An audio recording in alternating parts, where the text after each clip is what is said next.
Live आप देख रहे हैं मेट्रो दिनांक टीवी न्यूज। आइए देखते हैं आज की खास खबर। सस्ती चिकित्सा और बेहतर सुविधाओं से मरीजों का भरोसा जीत रहा प्रयाग हॉस्पिटल। प्रयागराज जिले की मेजा तहसील के सुनार कतारा स्थित प्रयाग हॉस्पिटल आज क्षेत्र के लोगों के लिए भरोसे का केंद्र बनता जा रहा है। प्रयाग हॉस्पिटल के संचालक सुप्रसिद्ध चिकित्सक डॉक्टर पीर मोहम्मद, जिन्हें लोग डॉक्टर पीएम के नाम से भी जानते हैं, ने हमारी टीम से विशेष बातचीत में अस्पताल की सेवाओं, मरीजों के विश्वास और स्वास्थ्य सुविधाओं को लेकर विस्तार से जानकारी दी। बातचीत के दौरान जब उनसे पूछा गया कि आखिर ऐसा क्या कारण है कि उनके अस्पताल में हमेशा मरीजों की भीड़ बनी रहती है और दूर दराज के लोग भी इलाज के लिए यहाँ पहुँचते हैं, तो डॉक्टर साहब ने बताया कि उनकी प्राथमिकता हमेशा मरीजों को बेहतर और सस्ती चिकित्सा सुविधा उपलब्ध कराना रही है। उन्होंने कहा कि आज मुंबई, नोएडा, दिल्ली और लखनऊ जैसे बड़े शहरों में रहने वाले लोग भी जब अपने गांव और घर आते हैं तो विशेष रूप से प्रसव के समय प्रयाग हॉस्पिटल पर भरोसा जताते हैं और यहाँ आकर इलाज तथा डिलीवरी करवाते हैं। डॉक्टर पीर मोहम्मद ने दावा करते हुए कहा कि वह जितनी कम लागत में ऑपरेशन करते हैं, उतनी कम लागत में पूरे जिले में कोई अन्य डॉक्टर ऑपरेशन नहीं कर सकता। उन्होंने कहा कि वह जिले के सभी डॉक्टरों को इस मामले में खुली चुनौती देते हैं कि उनके अस्पताल से कम खर्च में ऑपरेशन करके दिखाएं। उन्होंने बताया कि उनके अस्पताल में लगभग 90% डिलीवरी सामान्य तरीके से कराई जाती है, जबकि केवल 10% मामलों में ही ऑपरेशन की आवश्यकता पड़ती है। उनका कहना है कि सामान्य प्रसव को प्राथमिकता देने से मरीजों को अनावश्यक आर्थिक बोझ से भी राहत मिलती है। उन्होंने आगे जानकारी देते हुए बताया कि जल्द ही रामनगर में हर आधुनिक सुविधाओं से सुसज्जित एक नया प्रयाग हॉस्पिटल शुरू होने जा रहा है। यह अस्पताल सुनार कतारा स्थित वर्तमान प्रयाग हॉस्पिटल की एक नई शाखा होगा। उन्होंने कहा कि इस नए अस्पताल में मरीजों को बेहतर स्वास्थ्य सेवाएं उपलब्ध कराने के लिए सभी आवश्यक सुविधाएं विकसित की जा रही हैं। डॉक्टर पीर मोहम्मद ने कहा कि उन्हें अपने माता पिता का आशीर्वाद और गरीब तथा असहाय मरीजों की दुआएं प्राप्त है, जिसकी बदौलत आज एक 3 मंजिला भव्य अस्पताल का निर्माण कार्य चल रहा है। उन्होंने विश्वास जताया कि यह अस्पताल क्षेत्र के लोगों के लिए स्वास्थ्य सेवाओं का एक महत्वपूर्ण केंद्र बनेगा। बातचीत के दौरान उन्होंने एक सामाजिक और सांस्कृतिक विषय पर भी अपनी राय रखी। डॉक्टर पीर मोहम्मद ने देश के प्रधानमंत्री नरेंद्र मोदी से मांग करते हुए कहा कि मर्यादा पुरुषोत्तम भगवान श्री राम की प्रतिमाएं और उनके आदर्शों तथा विचारों को देश के प्रत्येक चौराहे पर स्थापित किया जाना चाहिए, ताकि आने वाली पीढ़ियां उनके जीवन मूल्यों और संदेशों से प्रेरणा प्राप्त कर सके। अब आइए देखते हैं मेट्रो दिनांक टीवी न्यूज पर इस खास बातचीत के दौरान डॉक्टर पीर मोहम्मद ने क्या कुछ कहा, इस रिपोर्ट। नमस्कार दर्शकों, मैं बताना चाहता हूँ कि अब आज हमारे बीच में पीर मोहम्मद डॉक्टर पीएम हमारे बीच में उपस्थित हैं। आज उन्होंने जो तपस्या किया है, आज ये हॉस्पिटल जो खुला है, हम उनसे जानने की कोशिश करते हैं कि मोहम्मद साहब कब इस हॉस्पिटल का जन्म हुआ, कैसे उपलब्धियां हासिल की, आइए हम जानने की कोशिश करें। डॉक्टर साहब, सबसे पहले मैं आपको धन्यवाद देना चाहता हूं कि ये बताइए कि कभी ये हॉस्पिटल खुला, आप डॉक्टरी पेशा में कभी आए, क्या आपके पिता माता या कोई परिवार के लोग डॉक्टरी में थे?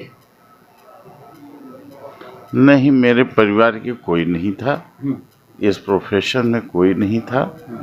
जो भी हुआ मेरे अथक प्रयास, अथक मेहनत से मैंने इस प्रोफेशन में आया और मैं 15 फरवरी सन 2000 से मैं इस क्षेत्र का निस्वार्थ गरीबों का, असहाय लोगों का जितना हो सका है, एक इंसानियत जो होनी चाहिए उसका मैंने लोगों की सेवा दिया हूँ और दे रहा हूँ। और इसी से क्षेत्र वालों की जो भी दुआएं हैं वो मेरे साथ हैं। और क्षेत्र के जो गणमान्य लोग हैं, अगर कोई आदमी किसी से आया मेरे पास, उसके पास पैसे नहीं रहे, तो मैंने अपने यहाँ कोई उधार का रजिस्टर आज तक नहीं बनाया हूँ। मैंने 2000, 5000, 10,000 जो भी पैसे उसके पास नहीं देने के सामर्थ्य रहा, मैं हमेशा उनका माफ़ कर दिया। अरे वाह वाह डॉक्टर साहब, मैं आपसे एक बात बहुत अच्छी बात करता हूँ कि ये 4th क्लास की एरिया है जो बहुत गरीब तबके के लोग रहते हैं। ऐसे लोग आते हैं, सबसे ज़्यादा कौन से रोगों से लोग पीड़ित रहते हैं? हमारे यहाँ जो भी सर्दी, जुखाम, बुखार, उल्टी, दस्त, कालरा, और ये तो नॉर्मल इलाज तो होता ही है, लेकिन इसके साथ साथ में जो यहाँ की गरीब जनता शहर बड़े अस्पतालों में इलाज कराने के लिए समर्थ ही नहीं है, जहाँ पे लाख, 1.5 लाख, 50,000 शहर में लगता है, ऐसे ऑपरेशनों को विशेष छूट में हम लोगों को सुविधा देते हैं।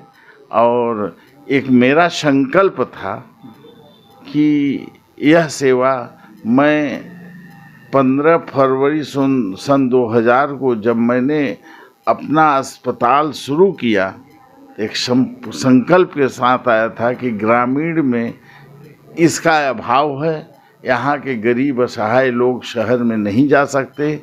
डिलीवरी की सुविधा में लोगों के बहुत से लोग औरतों के प्रसव से मर जाती थी, उनके डिलीवरी में दिक्कतें आती थी। तो डिलीवरी के साथ साथ में ऑपरेशन, डिलीवरी में जो सिजेरियन ऑपरेशन है, हम विशेष छूट में इस पूरे जनपद को मैं चैलेंज करता हूँ, पूरे क्षेत्र को चैलेंज करता हूँ कि मुझसे सस्ता आज तक न कोई सिजेरियन ऑपरेशन कर पाया है, न नॉर्मल डिलीवरी कर पाया है, न अपेंडिक्स, हार्निया, पथरी, जो भी सर्जिकल ऑपरेशन रहे, सारे ऑपरेशन मैं विशेष छूट में हमेशा सेवा दे रहा हूँ। मगर डॉक्टर साहब, ये जो आप बता रहे हैं सब आपके हॉस्पिटल में ऑपरेशन होता है, जिस तरह से बता रहे हैं कि आप होता है, मगर जिस तरह से आप जानते हैं कि सबसे ज़्यादा डिलीवरी के जो मामले आते हैं, ऐसा आरोप है, आपके ऊपर अपना मत समझिएगा, कि ऐसा आरोप है कि सबसे ज़्यादा लोग डिलीवरी के समय ऑपरेशन इसलिए करते हैं कि ताकि ज़्यादा से ज़्यादा पेशेंट से पैसा लिया जा सके। तो क्या आपके यहाँ कितने परसेंटेज ऐसे हैं कि जो आप साधारण आपकी डिलीवरी होती है, क्या कितने परसेंट ऐसे हैं कि जो आप सर्जरी से आपकी डिलीवरी होती है? इस चीज़ का मेरे यहाँ रिकॉर्ड है कि 90% मेरे यहाँ नॉर्मल डिलीवरी होती है। अरे वाह। 10% मेरे यहाँ सिजेरियन होता है। मैं कमर्शियल अस्पताल नहीं चलाता हूँ, इसलिए कि एक तरह से जिस तरह से वेद पुराण में है कि ज़िंदगी एक इंसानियत की ज़िंदगी जियो और इंसानियत से रहोगे, इंसानियत से किसी मरीज का शोषण नहीं करोगे, तो ईश्वर आपको हर पल हर क्षण आपका रक्षा करेगा। और यही कारण है कि आज मैं रूरल एरिया में प्रैक्टिस करने के बाद मेरे पास कोई साधन नहीं, मेरे पास किसी भी मेरे परिवार में किसी को किसी भी तरह की कोई लोग इस तरह से भ्रमित कर रहे हैं, चाहे हिंदू हो चाहे मुस्लिम हो, चाहे हिंदू हो चाहे मुस्लिम हो। मैं तो हिंदू अपने भाइयों से ये चाहता हूँ कि अगर कुछ सिखाना है तो भेदभाव न करके श्री रामचंद्र जी के आचरण को सिखाओ कि जब पैदा हुए थे तो पैदा के समय क्या था, जब गुरुकुल में गए तो उनका गुरु के साथ क्या सद्व्यवहार था, आगे चल के जब भाई का जैसे भरत और राम का भाई का जो एक ज्ञान मिलता है, मुझे तो लगता है कि भरत और राम का जो भाई का एक संबंध होता है वो क्लियर कर देता कि भाई का मतलब क्या होता है। एक और अगर मित्रता में देखना है तो कृष्ण और सुदामा को देख लीजिए। तो ये सब ज्ञान हमने जो भी लिया हूँ, मैं अपने इन्हीं संतों के माध्यम से, अपने सूफी संत पीर और जो इस तरह से जो मुस्लिम समाज के लिए क्या बोलेंगे? मुस्लिम समाज के लिए हमारे आका हुजूर सल्लल्लाहु ताला अलैहि वसल्लम, मेरे मोहम्मद साहब ने मेरे कुरान में एक चीज़ बार बार आया है कि इंसानियत का पैगाम दो। इंसानियत की तरह जब रहोगे, इंसान की ज़िंदगी जियोगे तो लोग तुमसे प्रेम अपने आप करेंगे। कोई जाति का संदेश नहीं दिया गया इस्लाम में, कोई धर्म के लिए नहीं कहा। इंसानियत, ईमान, और पढ़ा लिखा।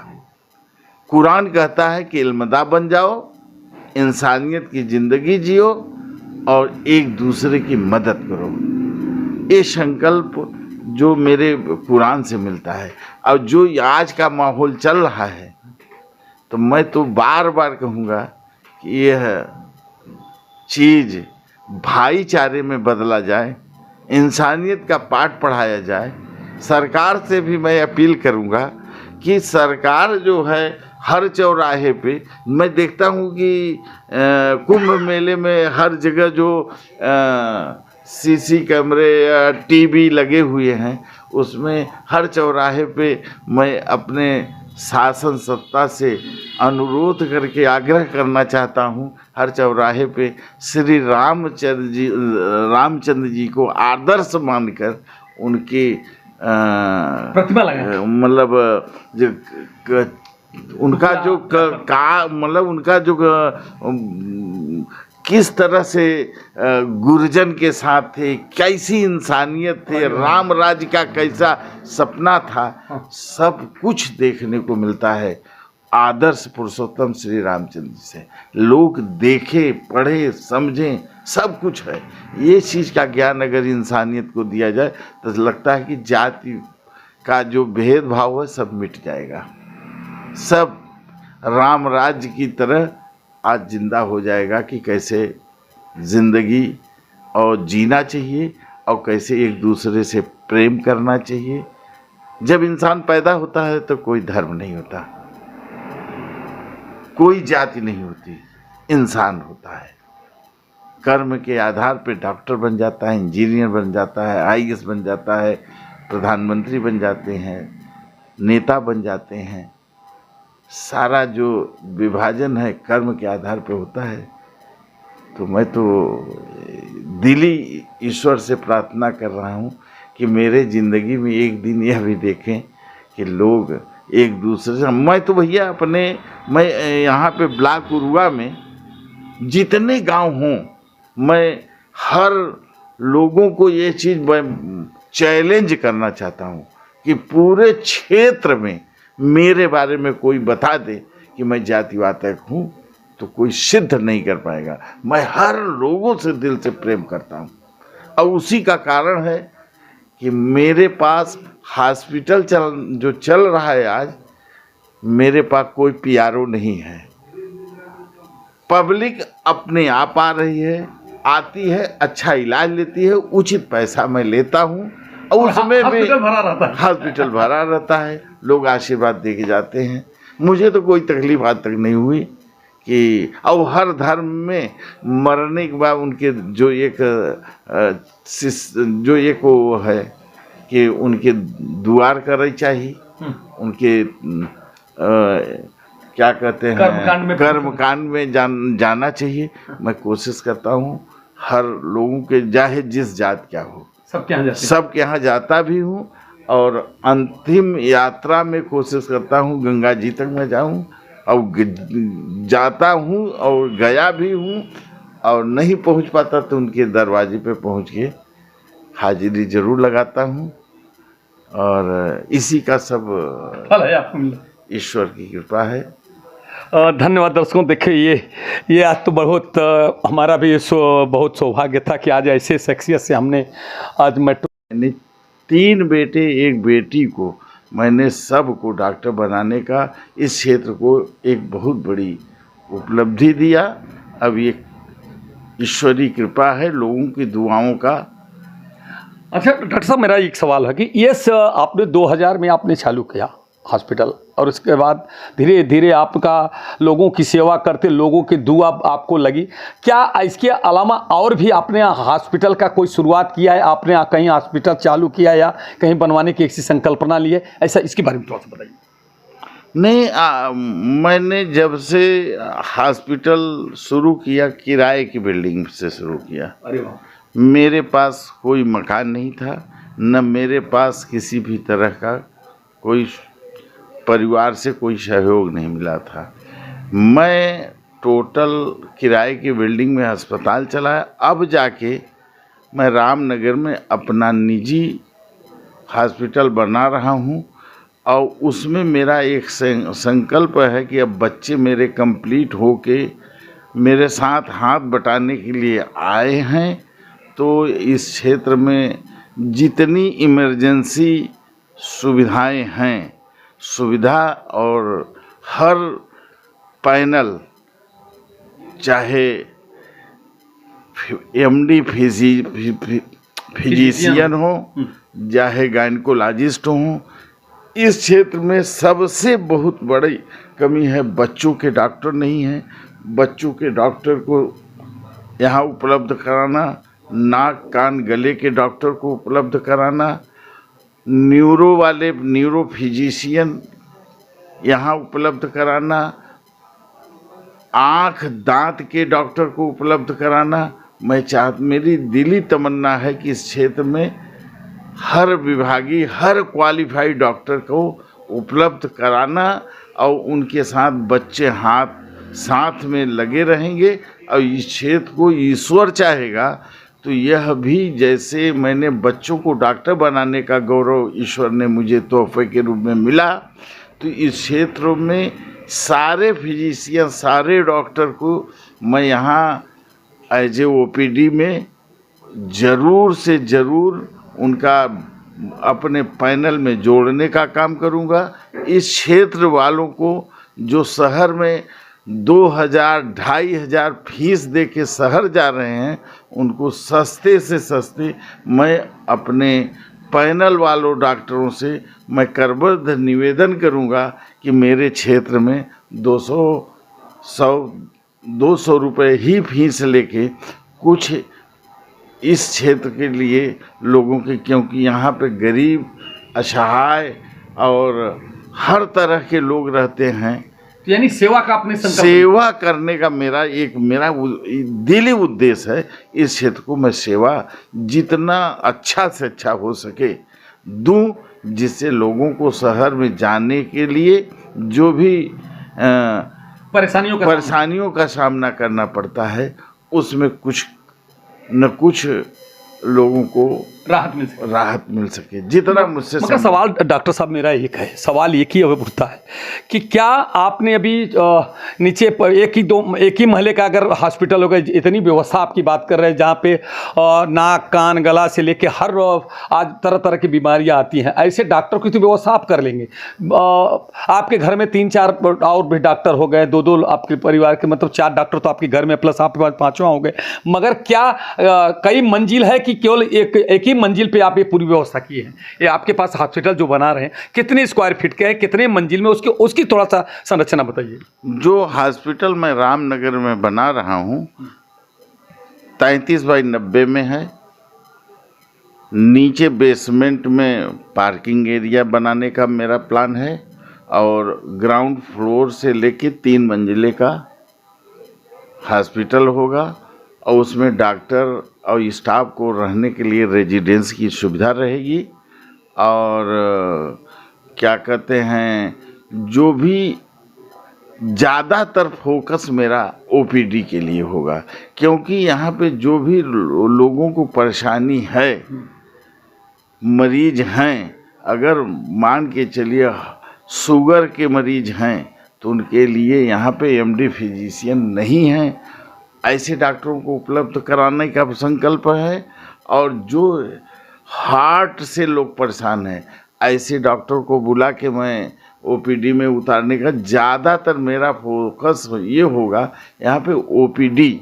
मगर डॉक्टर साहब ओपीडी होगी, ओपीडी का मतलब क्या? जब जानते हैं आपके पास जगह नहीं होता, क्या 1-2 महला या 3 महला, कितनी कुछ ऐसा व्यवस्था किया है क्या? मैंने 3 चैम्बर दिया हूँ। अच्छा, जो भी डॉक्टर आए। ये बिल्डिंग आपकी बन रही है जो अपना, तो कैसा महला तक का है? 1 की 2 से 3 महले में मेरी हॉस्पिटल चलेगी। जो मरीज भर्ती होने लायक रहेंगे भर्ती किए जाएंगे, जो ऑपरेशन के लायक रहेंगे ऑपरेशन होगा, और जो मरीज यहाँ के लायक नहीं रहेगा उनको सही सलाह दिया जाएगा। क्योंकि डॉक्टर जो है या तो उचित इलाज करे या तो सही सलाह दे, ये डॉक्टर का मूल मंत्र होना चाहिए। ये जहाँ तक मेरा अनुभव है। किसी को फंसा के, किसी को किसी भी तरह का मतलब अपने पैसे के लालच में फंसा के यह इलाज के बहाने में उससे पैसे का शोषण करना, ये मेरा उद्देश्य नहीं है। मेरा उद्देश्य है उनको सही इलाज और सही सलाह। मगर डॉक्टर साहब, जिस तरह से आपका ये ऊंचीडीह में एक प्रयाग हॉस्पिटल है, दूसरा अभी वहाँ पे रामनगर में शुरू करा, क्या और भी कहीं संकल्पना है कि और भी कहीं मेजा रोड या कहीं इलाहाबाद या अन्य क्षेत्रों में भी ऐसी संकल्पना है कि आने वाले समय में कभी ऐसा मैं विचार करूँगा या आप खुलने की कोशिश करूँगा, ऐसा कुछ मन में ऐसा कुछ आपकी विचार है या संकल्पना है कि? नहीं, अभी तो फिलहाल मेरे पास आगे का जो भी संकल्प है कि हमारा रामनगर में एक प्रयाग हॉस्पिटल सेंटर चल रहा है, एक सोनारतारा पे चल रहा है, एक मेजा तहसील में एक सेंटर चल रहा है जनसेवा हॉस्पिटल के नाम से। मेजा तहसील जो तहसील है वहाँ भी चल रहा है? वहाँ भी चल रहा है। और ज़्यादातर हमारे यहाँ गरीब मरीज ज़्यादा आते हैं। यही मैं सवाल करने वाला। ज़्यादातर मेरे यहाँ गरीब आते हैं। वो गरीबों के पास जानते हैं पैसे का अभाव होता है, कंप्लीट पैसा दे नहीं पाते और नहीं दे पाते, जो उनके पास देने की क्षमता नहीं रहती। चूँकि मैं गरीबी स्तर से उठा हूँ तो मैं जानता हूँ कि गरीबों का दर्द क्या है। मैं माफ़ कर देता हूँ, कभी अपने रजिस्टर में लिखा है। डॉक्टर साहब, इतनी कम अवधि में क्या ये मानते हैं कि भगवान की कृपा है, अल्लाह की कृपा है कि इतनी बड़ी तेज़ी से आपने इतनी उपलब्धि हासिल किया, आपने अपने 4-4-5-5 बच्चों को डॉक्टर बना दिया? किसकी कृपा मानते हैं? ये तो मैं टोटल खुदा का करिश्मा मानता हूँ, ईश्वर की कृपा मानता हूँ और मेरे बुजुर्गों की दुआओं का फैज़ है। या तो मैंने अपने माँ बाप की जो खिदमत बहुत ज़्यादा किया था, मैं अपने 5 भाइयों में सबसे ज़्यादा अपने माँ बाप का खिदमत करने का जो अवसर ईश्वर ने दिया, हम तो 100% जानते हैं कि मेरे माँ बाप की दुआओं का और गरीब असहाय के इलाज जो करता हूँ, उनसे जो यहाँ से जब जाते हैं इलाज से, मेरे अस्पताल से जब निकलते हैं तो जो मुझे दुआएं दे के जाते हैं, ये मैं तो यही मान रहा हूँ कि ये खुदा का करिश्मा है, ईश्वर की कृपा है। और मेरे पास तो और ऐसे शब्द नहीं कि जो ये तो आपने साबित कर दिया। कहावत कही है, बुजुर्गों ने कहा कि बाढ़े पूत पिता के धर में और खेती उपजे अपने कर्म में। माता पिता के कर्म का जिस तरह से आपके माता पिता ने जिस तरह से कर्म किया था, आज उसकी जो पुण्य की, उनकी जो तपस्या की जो आज मणि है, आप मणि बन के आप जिस तरह से आप बजाय 5 भाइयों में थे।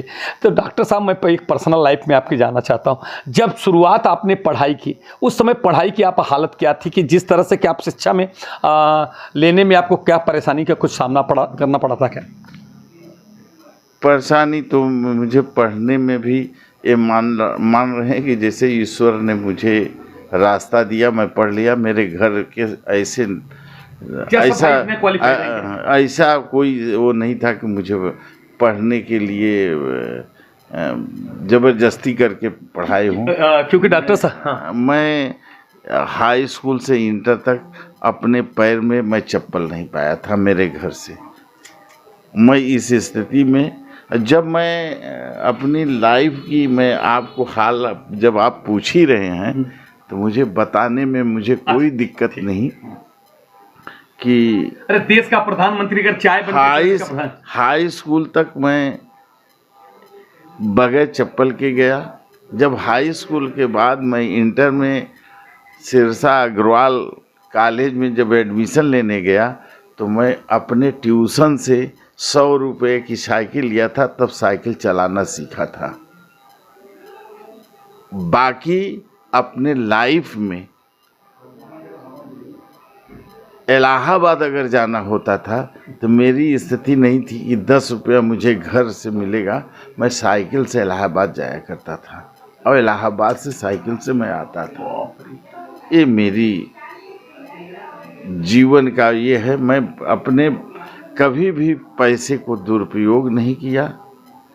ये भी एक मेरे माँ बाप का जो संस्कार था, या मेरे खुदा का दिया हुआ, ये जैसे मुझे कोई आदेश मिलता था मैं नाजायज़ पैसे को कभी भी, अब मैं एक संकल्प ले के चल रहा हूँ कि ईश्वर जब तक जिंदगी दे तब तक मैं क्षेत्र में, ये मेरा सौभाग्य है।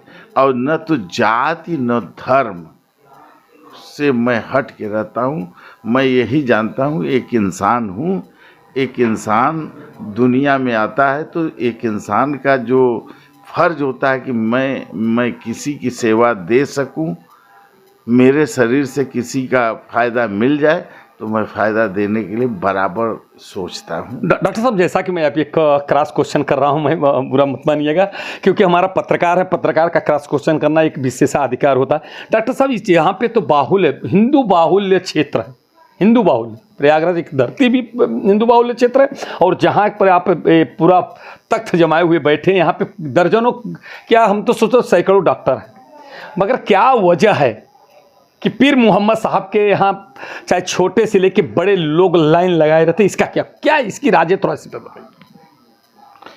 सबसे पहली बात यह है कि मैं धर्म नहीं मानता। और मैं जहाँ बैठा हूँ यहाँ पे 90% तो ब्राह्मण बाहुल बेल्ट है।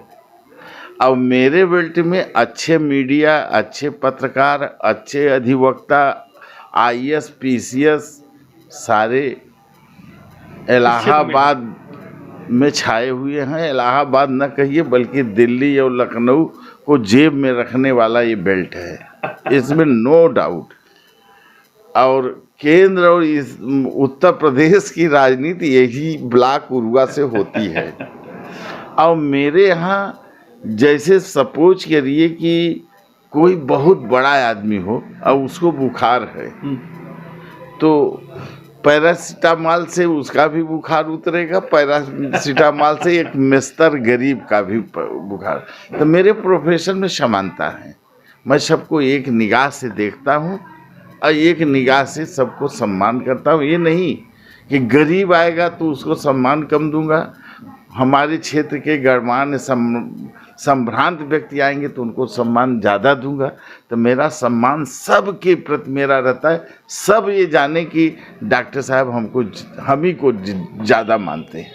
मगर डॉक्टर साहब, एक चीज़ पिछले दिन मैं आया था तो वहाँ बोला कि जब से यहाँ से 20-25 किलोमीटर नैनी के नज़दीक से लोग, करछना क्षेत्र, जब करछना नैनी के नज़दीक है, इलाहाबाद नज़दीक है, मगर वहाँ से लोग डिलीवरी करने के लिए, जैसे उरुआ ब्लॉक से लोग यहाँ आते हैं, उरुआ से आते हैं, उरुआ ब्लॉक से आते हैं और इधर कोने कोने से आते हैं। तो ये आप अपनी उपलब्धि मानते हैं या आपका सोर्सेस मानते हैं या आपके कर्म क्षेत्र की उपलब्धि मानते हैं? देखिए, मेरे पास जो टीम है क्वालिफाइड टीम है। डॉक्टरों में, लेडी डॉक्टर में हम MBBS डॉक्टर रखे हैं। और हमारा, चूँकि मैं अस्पताल का संचालक हूँ, हम लोगों ने एक हलफनामा जो अपने जनपद के जो मुख्य चिकित्सा अधिकारी के यहाँ हम लोगों का एक जो वो दिया जाता है, प्रतिज्ञा पत्र दिया जाता है, जो हलफनामा जिसे कहते हैं, उसमें एक संचालक का जो रोल होता है कि अच्छे मतलब जो भी हो कुशल योग्य डॉक्टर से सेवा देना दिलाना। तो और मैं अपने टीम्स को मीटिंग में अपने हमेशा ये कहता हूँ कि कोई भी डिलीवरी अगर आती है, सबसे मतलब इमरजेंसी पेशेंट जो है डिलीवरी होता है। और डिलीवरी जब आएगी तो उसका पूरा प्रयास है कि नॉर्मल डिलीवरी कराओ। नॉर्मल डिलीवरी के नाम पे मैं ज़्यादा फेमस हूँ। और यही कारण है कि लोग जो है, कुछ हमारे क्षेत्र के ऐसे ब्राह्मण परिवार के जो अच्छे फैमिली के लोग हैं, जिनके परिवार वाले बम्बई, मुंबई में, नोएडा में, दिल्ली में जो लोग रहते हैं, यहाँ तक मैं बताऊं कि वो लोग अपनी डिलीवरी यहाँ बुला के कराते हैं, क्योंकि वहाँ कहते हैं कि 1.5 लाख रुपए लग जाता, 70,000 रुपये नॉर्मल डिलीवरी के लग जाता। मेरे यहाँ जब आते हैं तो मैं कहता हूँ भाई जो आप दे देंगे वही मैं ले लूँगा, और जितना देते हैं मैं उससे संतुष्ट रहता हूँ। अब एक मेरा एक क्वेश्चन है साहब, ये प्रेरणा आप कहाँ से आई आपके पास कि मुझे ऐसा मुझे हॉस्पिटल डॉक्टर बनना है? और देखिए डॉक्टर बनना आसान नहीं है, कितने करोड़ों रुपया लगता है, कितने लाख रुपया लगता है, उसको फिर डॉक्टर बनता है। और डॉक्टर बनने के बाद फिर वो क्या होता है, पैसा किस तरह से वसूली होता है। डॉक्टर बुरा मत मानिए, क्योंकि हम एक पैसे से पत्रकार हूँ, मेरा एक क्रॉस करना मेरा एक धर्म होता है।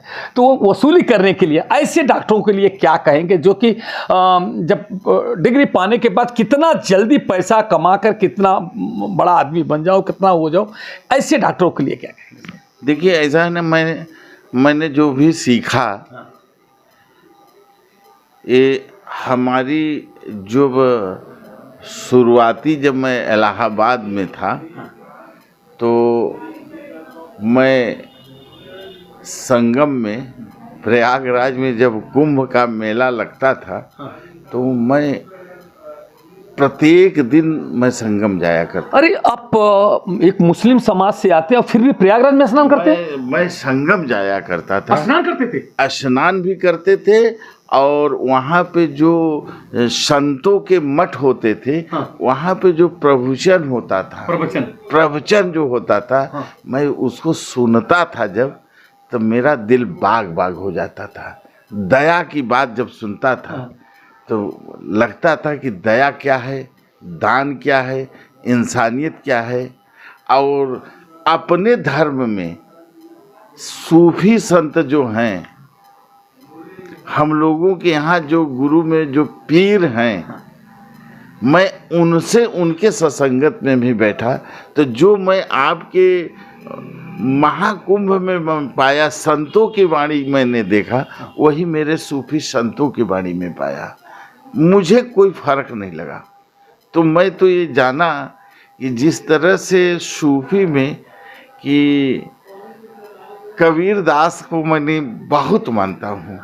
कबीर दास ने लिखा है कि वृक्ष कभो न फल बके, नदी न संचय नीर, परमार्थ के कारण साधु धरा शरीर।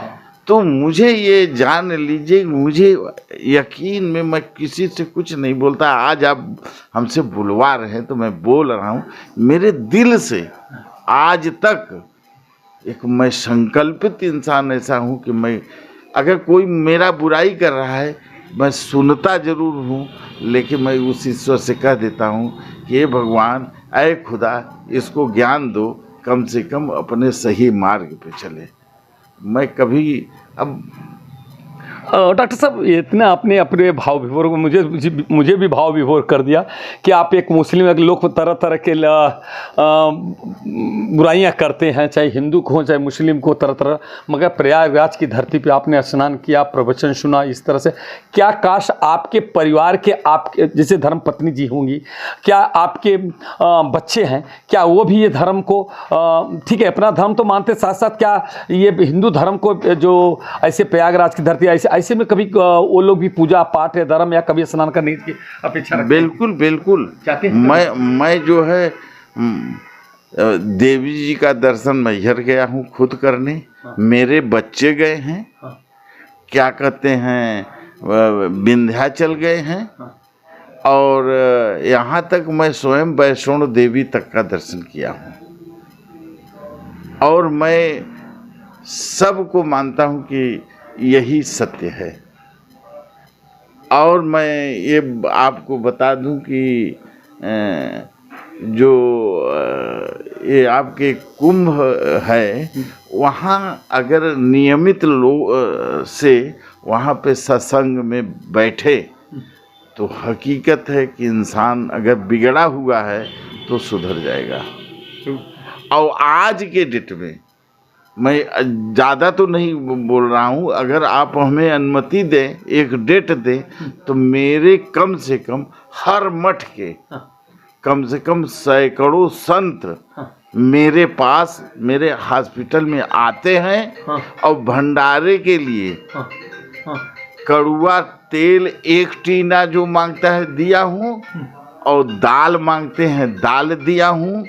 और कभी कभी मेरे संत कहीं पे उनकी ज़रूरत पड़ी है, जो भी जरूरत पड़ी तो मैं ऑनलाइन उनको पैसा भेजता हूँ। कोई जैसे अब गुरु पूर्णिमा आ रही है, तो गुरु पूर्णिमा पे हम अपने संतों को कुछ न कुछ हमारे पास जो यथाशक्ति रहेगी सबको देता हूँ। जिस तरह से हिंदू हो चाहे मुस्लिम हो, ऐसे लोग जो भ्रम पैदा करने का काम करते हैं, ऐसे लोगों को क्या मेरे चैनल के माध्यम से जस्टिस 24 और मेट्रो दिनांक चैनल की तरफ से आपका मैं स्वागत करता हूं। और पहले सबसे बड़ा स्वागत करता हूं, बार बार स्वागत करता हूं। ऐसे धर्मात्मा, आप अब एक धर्मात्मा, एक डॉक्टर तो है ही है, भगवान कहते हैं डॉक्टर एक भगवान का दूसरा रूप होता है, आप जीवन देने का काम करते हैं। ऐसे धर्मात्मा के सामने मैं बैठा हूँ। ऐसे लोग जो विवाद पैदा करने का, भ्रम पैदा करने का, परिवार की टीम आज यहाँ पहुँची और पीर मोहम्मद उर्फ PM डॉक्टर PM साहब से हमने बहुत खुल के दिल से हमने बात किया। उन्होंने मेरे हर प्रश्नों का तीखा मीठा हर प्रश्नों का जवाब, मगर दर्शकों मैं एक बात सबसे पहले मैं बताना चाहता हूँ कि पीर मोहम्मद साहब जन्म तो भले मुस्लिम घराने में लिए, मगर आज देखिए जिस तरह से हिंदू समाज के सभी धर्म का, अपने धर्म के अलावा जिस तरह से हिंदू धर्म का उन्होंने अनुसरण किया है और साथ साथ सबको जिस तरह से संदेश देने का काम किया, मैं अपने मेट्रो दिनांक चैनल की तरफ से, जस्टिस 24 चैनल की तरफ से उनको साधुवाद, बार बार नमस्कार करता हूं। और ईश्वर से मैं प्रार्थना करता हूं कि ऐसे दिन दूना रात चौगुना डॉक्टर साहब लोगों की सेवा करते रहें और अपना परचम लहराते रहें। आज 2 हॉस्पिटल है, 4 हो, 4 से 6 हो, 6 से 10 हो, इस तरह से ऐसे स्वास्थ्य जो आज सबसे बड़ी अगर कहीं तकलीफ है अगर पूरे भारतवर्ष में या कहीं भी अगर सबसे बड़ा स्वास्थ्य है। कोई घर में कोई ना कोई आदमी, 1-2 आदमी मरीज है, बीमार है, परेशान है, मगर ऐसे शख्स से मिल करके जो कि हमेशा अपने परिवार ही समझते हैं, गरीब घराना से आए, जबकि इनके परिवार के लोग कोई डॉक्टर या पेशा में नहीं थे, उसके बावजूद कितनी कठिन मेहनत करके, जो कि मैंने पूछना नहीं चाहता, मगर जिस तरह से उन्होंने कितनी मेहनत करके, कितनी परेशानी उठा करके 10वीं तक पढ़े मगर बिना पैर में चप्पल नहीं थे। जिस तरह हमारे देश के यशस्वी प्रधानमंत्री ने चाय बेच करके आज देश के यशस्वी प्रधानमंत्री हुए, पीर मोहम्मद डॉक्टर साहब ने जिस तरह से एक इतनी मेहनत करके 5 भाइयों में अपना स्थान बना के, इतनी मेहनत करके ट्यूशन पढ़ा के किस तरह से पैसा इकट्ठा करके 8 डॉक्टरी हासिल किया और डॉक्टरी के बाद जिस तरह से डॉक्टर साहब ने आज ये हॉस्पिटल खड़ा किया और साथ साथ अपने परिवार के बच्चों को डॉक्टर बनाने का काम किया, मैं उनको सैल्यूट करता हूं। जय हिंद, जय महाराष्ट्र।